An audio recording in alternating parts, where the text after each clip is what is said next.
Bonjour à tous et bienvenue dans ce journal. Voici tout de suite les titres que nous allons développer dans cette édition. Gonesse et Goussainville se rapprochent par la musique. Les deux conservatoires partagent un projet d'ensemble orchestral.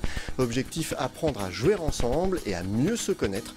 Une initiative originale à découvrir dans un instant.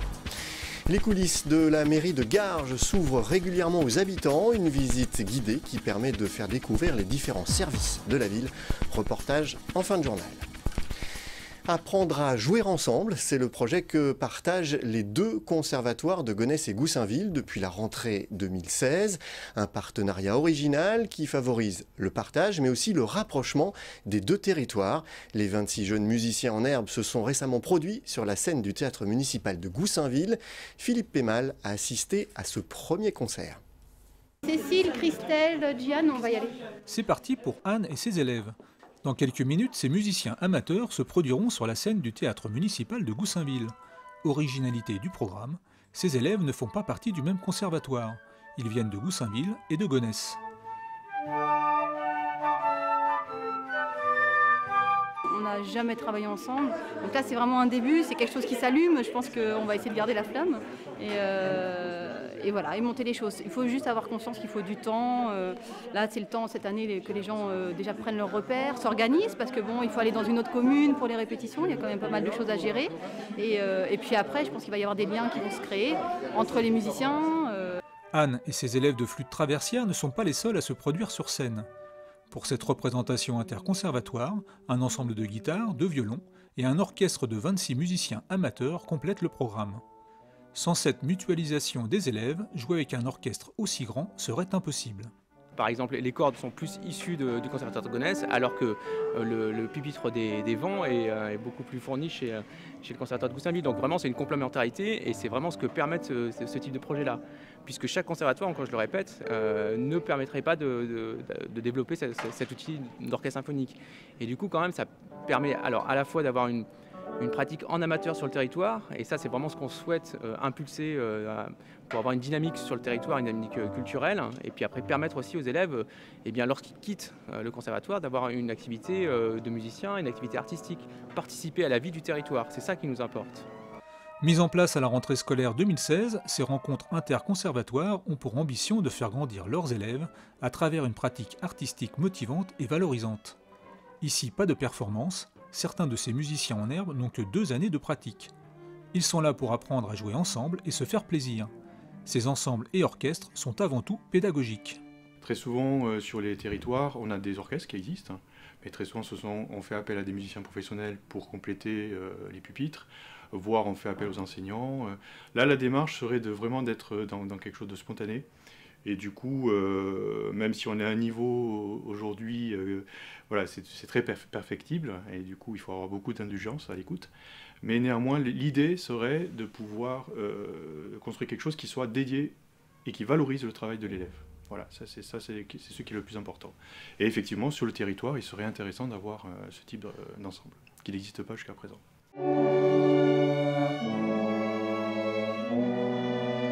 Un tempo pas toujours respecté, quelques mesures à contretemps, mais l'essentiel est ailleurs. Ces musiciens amateurs venus de conservatoires différents ont pu jouer du Pachelbel et du Vivaldi ensemble, dans une grande formation, et cela vaut bien quelques applaudissements.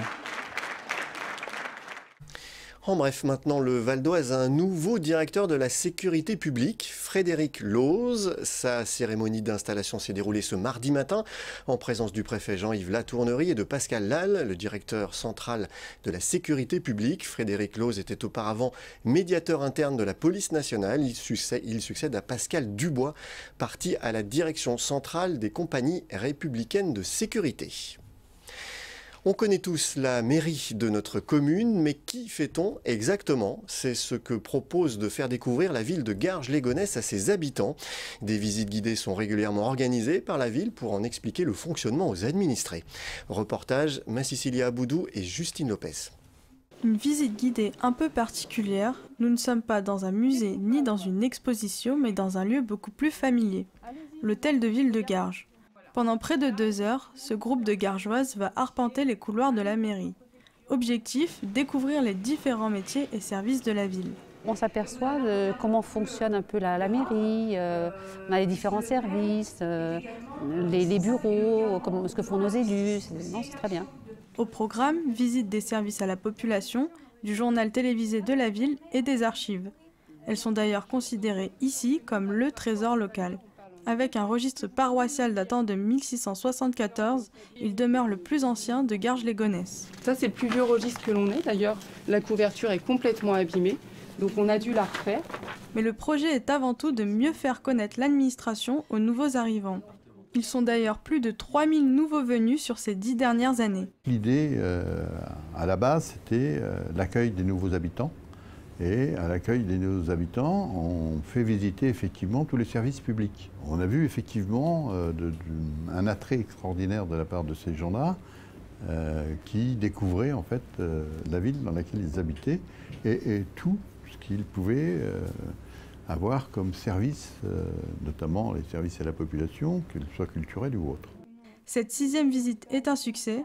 La commune de Garges proposera un prochain rendez-vous le 18 mai. Voilà, ce journal est terminé. Je vous en rappelle le principal titre. Gonesse et Goussainville se rapprochent par la musique. Les deux conservatoires partagent un projet original d'ensemble orchestral. Objectif, apprendre à jouer ensemble et à mieux se connaître. Les 26 jeunes musiciens en herbe se sont récemment produits sur la scène du théâtre municipal de Goussainville.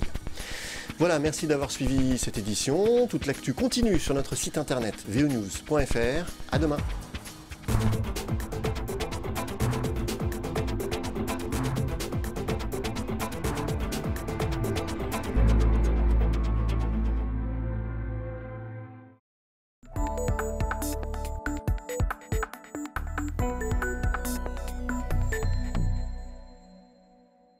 Des lignes ou des traits pour la structure du tableau et de la couleur pour l'ambiance, ce sont les marques de fabrique de Nadia Vuillaume. Cette artiste valdoisienne représente la réalité telle qu'elle la ressent et non telle qu'elle la voit. Personnage, nature morte, abstrait, Nadia Vuillaume peint pour échanger et pour transmettre ses émotions. Moi, il y a une impression que je veux donner, il y a un sentiment. Je vais jouer avec les courbes, avec les espaces couleurs. Mais quelque part, le final, quand la toile voudra plus que je la travaille, elle va me le faire savoir. Et là, que j'ai abouti ou pas, il faudra s'arrêter. Les tableaux de Nadia ont une âme. C'est un échange, un dialogue entre la toile et son peintre. Tous ces tableaux ont une histoire, quelque chose à raconter. Ici, un meuble rouge rescapé d'un incendie, là des impressions de voyage, ou encore cette série sur la difficulté d'être parent et adolescent dans cette époque troublée. Je dialogue avec les personnes qui regarderont ces tableaux. J'essaie de leur transmettre quelque chose, de les faire réagir à quelque chose. Ça peut être la beauté d'un paysage, ça peut être la détresse d'un être humain. Je pense qu'il est important qu'on réapprenne à regarder l'autre et à s'y intéresser. Même si un tableau peut choquer en disant « Mon Dieu, elle aborde un sujet difficile », il y a toujours une note d'espoir. Il faut simplement apprendre à lire le tableau. Nadia Vuillaume peint sa première toile à 14 ans. Élevée dans la campagne normande, elle s'imprègne des couleurs de la nature et rêve de voyage. Ce sera Paris, New York, puis la Norvège. 2 enfants suivront, mais elle continue à peindre et donne des cours. Ses enfants devenus grands, elle décide de consacrer tout son temps à la peinture. Sa méthode de travail n'a guère changé avec le temps. Tout commence par un dessin. Donc au départ, on a un croquis où il n'y a pas de fantaisie, il n'y a qu'une perspective, point barre, et des couleurs, puisque moi, c'est quand même la couleur. Je note les couleurs parce que je les vois. Quand je pense à un sujet que je vais faire, quelque part, je sais quelle couleur je vais attaquer. Je les ai tellement en tête que je n'ai pas besoin d'utiliser un crayon de couleur ou une aquarelle, ou voilà. En 2014, c'est la consécration pour Nadia. Ce tableau va lui ouvrir les portes d'un concours international d'art organisé en Italie. Elle dépose un dossier et va gagner le prestigieux prix Raffaello Sanzio. C'est la reconnaissance de mon travail. Ça, c'est ce que moi je cherchais.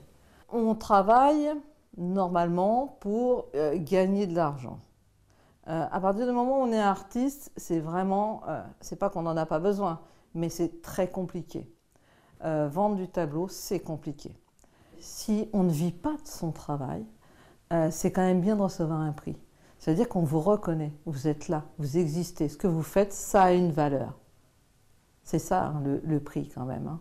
Je suis contente parce qu'il y a tellement de moments difficiles, il y a tellement de moments de doute, de solitude. Je regarde Raphaël et je suis plus toute seule maintenant.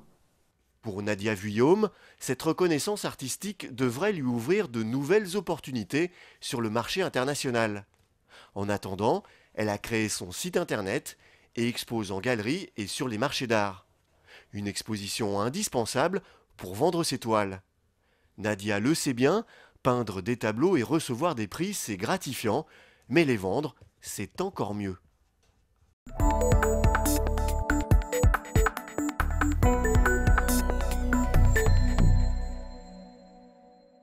Bienvenue au Plessis-Gassot et ses 70 habitants. Particularité de ce petit village valdoisien, c'est la première ville en France chauffée par la valorisation de nos déchets. Pour Didier Guével, le maire du Plessis-Gassot, les économies réalisées sur la facture de chauffage et d'eau chaude sont impressionnantes. On peut voir ici, depuis le début de l'année, hein, je peux vous le dire en direct, on a consommé 12 300 kW, ce qui représente une facture de 123 €. Sur l'année 2014, sur les 3 bâtiments, l'église, les logements communaux, la salle des fêtes et la mairie, on est à 6 330 € de consommation. Et on va s'en tirer cette année. En électricité plus le chauffage, le réseau d'eau chaude, on va être en gros à 1 100 €. Une facture divisée par 5, c'est le constat de Didier Guével au bout d'une année de mise en service. Pour le maire du Plessis-Gassot, le prix de l'installation du réseau d'eau chaude sera vite amorti. Nous, la commune, pour les modifications et le chauffage central qu'on a mis en place dans la mairie, ça nous a coûté 9 000 €. C'est-à-dire que ces 9 000 €, avec l'économie qu'on fait, en 2 ans, on a amorti complètement l'installation. Pour comprendre d'où vient cette eau livrée à 80 degrés, il faut remonter les canalisations sur 800 mètres jusqu'au site d'électrode.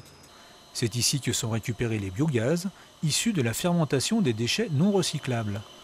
Aspirés depuis les zones d'enfouissement des déchets, ces biogaz servent de carburant à des moteurs électriques.